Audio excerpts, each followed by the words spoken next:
hi. So, congratulations. You've bought a hula hoop, an adult hula hoop. You've stopped laughing, now you realise it does need to be this big. Yes, adult hoops are a lot bigger than children's hoops. The bigger the hoop, the easier it is. Just as a reminder, the things that matter about the hoop are first size, second rigidity and third weight. It needs to be the right size. It needs to be fairly rigid so that it doesn't just bend as you push against it, as you'll see when I give the instructions shortly.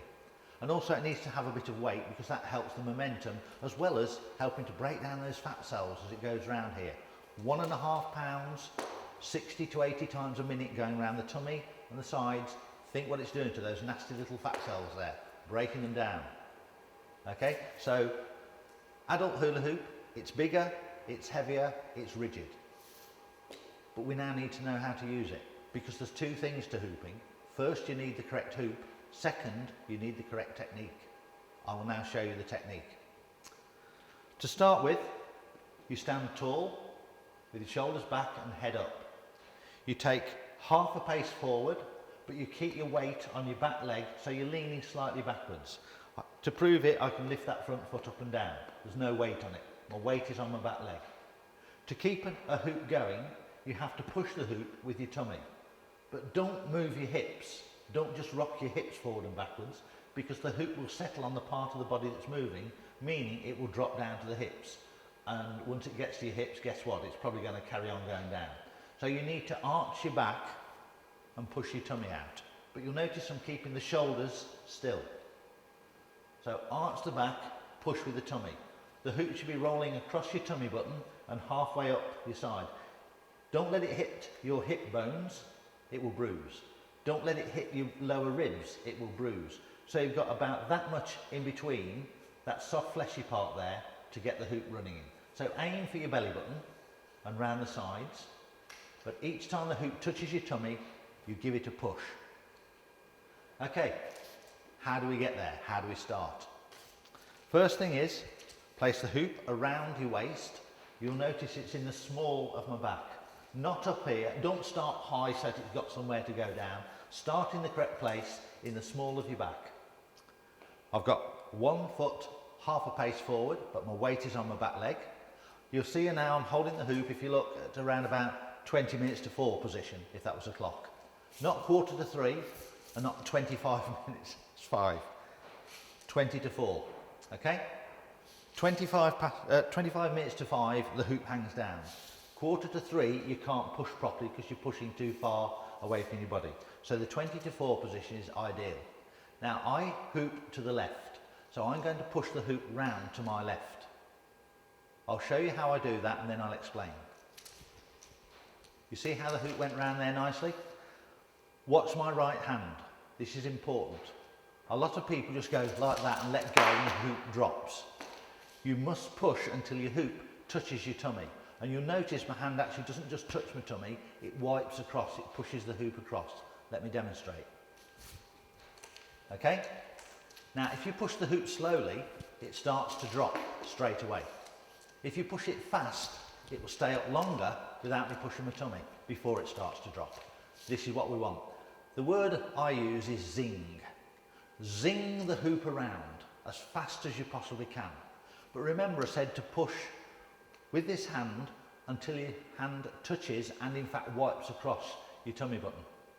Do not push up. This is what happens. The hoop flies up. Do not push down. It goes down. You have to push dead straight and level across your tummy button. That's the important thing. And if the hoop's not working at this stage, you probably are not pushing fast enough. Speed is what keeps the hoop up. The faster it goes, the more chance there is of it staying up in the air. I'll now show you that from the side. Half a pace forward. The reason for this is you need to be upright to hoop. But if my weight's on my back leg, I'm leaning slightly backwards and that is preferable to leaning forwards. So here we go, watch the hand push. And now I start to push with the tummy. Each time the hoop touches my tummy, I give it a push. You'll see how I'm arching my back to push my tummy. This is important. Do not push unless the hoop is on your tummy. If you start to push when the hoop's there, you waste that push. The hoop touches your tummy and there's no momentum. It's as it's on your tummy you push. If you've ever used a yo-yo, you know how just as the yo-yo gets almost to the bottom, you start to pull, just to jerk it back up. If you don't do it right, it doesn't work. It's exactly the same with this. You have to push the hoop with your tummy when it's on your tummy. Okay, the next big problem. We've decided now that it's got to be fast. We can't push it slow. The next problem we get is that people, if they think the hoop's going down or they feel the hoop's going down, they want to look down at it. Here's where you get a major problem. If your shoulders come in front of your tummy, you are pushing the hoop down. You are making the hoop go down. So those people that look down at the hoop like that and try to keep it going, because their shoulders are in front, they're actually pushing it down and they think they're trying to pull it up. They're trying everything they can to get it back up, but it will go down. Watch. The hoop is going round nicely. I'm leaning slightly back. I'm now upright and I'm now leaning forward. And you see how it's just started to go straight down. If I lean forward just that bit, the hoop starts to go. And you tend then to want to lean more to try and bring it back up. It doesn't work. You need to keep your shoulders back. Similarly, I've shown you that I keep my shoulders still. A lot of people try doing this. And they think they're moving their tummy a lot, but they're actually moving their shoulders and their tummy isn't moving very much at all. So try and keep shoulder movement to a minimum. I find the best way is to put my arms out like that. I can then look along my arm at my hand. And if my shoulders are moving, I see my hands moving against the background, against the wall. But if my shoulders are still, then my hands are still. So work on that. Just arch your back. You're strengthening the muscles here, your core muscles, the ones that surround the spine. You'll get a stronger back from this if you do it right. Also, I must point out that when I tell you to take half a pace forward like that, your feet should both be pointing forwards. Do not have one foot turned to the side, because what happens is your body then naturally turns so your tummy button, your belly button, is over the centre line between your toes. And now you're almost as bad as standing with your feet side by side. What's wrong with this? I'll explain. If my feet are side by side, then when I push my tummy, my shoulders have to go back to stop me falling over forward. As my tummy comes back, my shoulders have to come forward, because otherwise you overbalance. You're on a fine line this way. But by having one foot in front of the other, I'm balanced at all times. Now, to make sure you don't fall sideways, you have to keep the movement forward. You can't move around to the side. We do not go round and round in a circle. Yes, that's how it used to be done many years ago.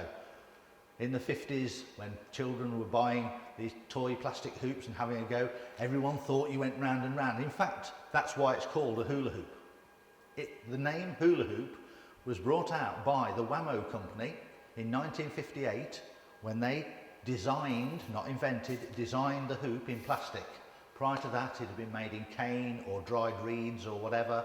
There have been wooden hoops around in the Olympics for a number of years. But when it came out in plastic, they called it a hula hoop because they thought you went round like this, and they thought the action was similar to hula dancing. So they called it the hula hoop. And from a marketing point of view, two four-letter words, both begin with H, hula hoop. It was catchy, and it caught on, and it stuck. These days we tend to refer to this as hooping. Yeah, we still call it hula hooping at times, but generally what we do is hooping or hoop dance. We don't call it hula hoop dance, we call it hoop dance. Okay, so remember, no swinging the hips around in a circle, because yes, that can actually put your back out. The way we do this now, we stand half a pace forward, keeping the spine straight, the pelvis level, and all the movement is straight forward. This is low impact aerobic exercise. You can burn between 50 and 100 calories every 10 minutes. So 300 to 600 calories an hour. And it's a lot more fun than running. Okay. We've talked about standing tall, half a pace forward, holding the hoop at 20 minutes to 4, pushing it round quickly so that your hand rubs across your tummy button, and then pushing at the correct time when the hoop touches your tummy. But you may not want to hoop to the left. That's fine. If you wish to try doing the hoop to the right, half a pace forward with my right foot this time, and now I push round to the right. So you can hoop whichever way you want. And I suggest you try both ways, because one will suit you better than the other. No, I can't tell you which way you should do the hoop. It's no good telling me you're right-handed, so you should push it to the left, because some right-handed people prefer to hoop with the hoop going to the right. It's just what feels natural to you. As a general rule, we find that 4 out of every 5 people will spin the hoop to their left. So therefore, 1 out of 5 hoop to the right. Also, about 1 in every 10 people can hoop either way quite happily. To most people that hoop to the left, it's easy. But if they try it to the right, they find it really difficult, yet it's just going round a different way. You still push at the same point as the hoop touches your tummy. So it's up to you. Try it yourself, see which way suits you. In any of my instructions for moves that I give, I will usually start in my classes by telling people, start your hoop in your preferred direction. I do not tell anyone which way they've got to hoop. But if you can hoop each way, great. Work on it and try all the different moves and tricks in both directions. Try them to the left, then try them to the right, and increase your skill. It is good to hoop both ways because you do get more brain training from it. Yes, this is brain training. It's better than those little games where you just exercise your thumbs, because with this, you're not just learning the knowledge of what to do, you're learning and acquiring the skill of how to do it. So therefore, you're using both parts of your brain, the right and left hemispheres. You've got knowledge, you've got skill, you tie them together, your brain makes extra connections in there, and yeah, trust me, at the end of this, when you've learnt a few moves, you will be more intelligent. Don't believe me? Scientists have done a study. They actually did a study with juggling. They tested people who couldn't juggle. They gave them examinations, written tests, verbal tests, mental arithmetic tests. They then taught them to juggle, and after they'd been juggling for 1 or 2 weeks, they then gave them more tests and found that yes, they were more intelligent. It does help your IQ to rise. Because of the new connections you're making, your brain is working in different ways. Anything that requires skill as well as knowledge works your brain in different ways, so it's worth doing. Okay, what else can we do that's wrong? I've already explained that you have to keep your weight on your back leg, both feet pointing forwards, start the hoop quickly, keep the shoulders still, and push with your tummy each time the hoop comes round. The next thing you may find is that the hoop still starts to slow down and it starts to drop. The reason for this is probably that you're slowing down as the hoop slows down. As the hoop comes round, you're not pushing hard enough. You're not pushing hard enough to keep the hoop going. The momentum you push in is the momentum the hoop has to go round. If you don't push very hard, the hoop will go slower. It will take longer to come round, so therefore you tend to push a little bit less because you think, oh, it's slowing. The speed of the hoop isn't dependent on the speed you move. Now that sounds strange, because if you want the hoop to go faster, surely you push faster. No. If you want the hoop to go quicker, you push harder into it. You push further with your tummy, but harder. And if you do that, you'll get more momentum. The hoop will go round at a higher speed, which means it comes round sooner, so you can again push sooner than you would have done. So you don't just start pushing faster, because you can only push when the hoop's touching your tummy. So if you push one time and then push the next time quicker, but the hoop's not come onto your tummy, it's a wasted effort. So you push harder and further to get the hoop to speed up. I'll demonstrate. That's the hoop going fairly slowly. If it went much slower, it would start to drop. But now if I want to speed it up, you see a push further and harder. And by pushing quicker, the hoop's actually going a lot quicker now. And now I can let it slow down and just push a little bit less gently. Now I'm not moving a great lot because, yeah, I've been hooping for 5 years, I've got the technique. I liken this to a boxer. You've seen boxers skipping over a skipping rope. Now I don't know about you, but with me, if there's a skipping rope there, I'm jumping about that high in the air to make sure I get over the rope without tripping. You watch a boxer and you'd swear their feet weren't leaving the ground. They just come up high enough for the rope to go underneath because they've got the timing. It's the same with the hoop. When you first start, you're moving a lot, but as you get more used to it and you know the timing, you push just on the right time, you'll find that you can ease off.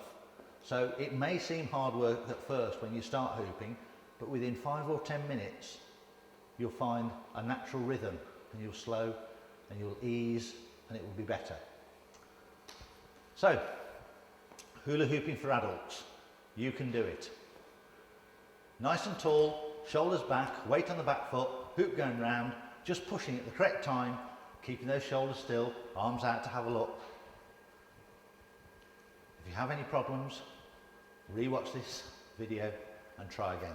If you've got the right hoop and you're following my instructions, you will be able to hoop. If you're moving your shoulders, if you're leaning forward, if your feet are out to the side so you've got to move your shoulders, all of these things, they don't work. Similarly, if you're not pushing at the right time, if you push before the hoop goes round, and I'll show you that, that's me pushing at the right time, and now I'm just pushing any old time, and you can see the hoop's dropped. Okay? You only push when the hoop touches your tummy. Think of it like dancing to music. The hoop hitting your tummy is the beat of the music. As that hoop hits your tummy, you give it a push. This is why personally, when I'm teaching a class, I don't have music playing. Because I don't want the students to try to push with the beat of the music. They have to go with the beat of the hoop. The hoop has its own natural rhythm.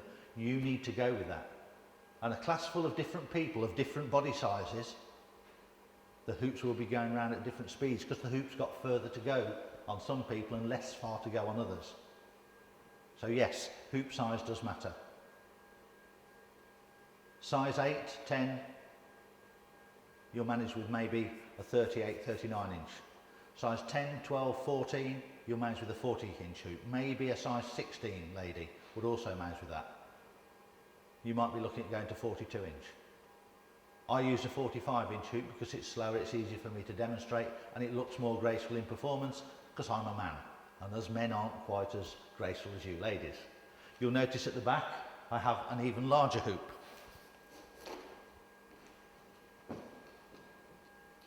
The purple and black hoop there is 50 inches diameter. 50 inches, 4 feet 2. That is for beginners who are struggling, because a bigger hoop moves a little bit more slowly, gives you more time to think about when to push. Also, it can be used by larger ladies. If anyone was a size 20, 22, 24, they would probably benefit from using a 50-inch hoop. So think about it. Make sure you've got the right size hoop. Make sure you're following the correct technique, and you too can hoop.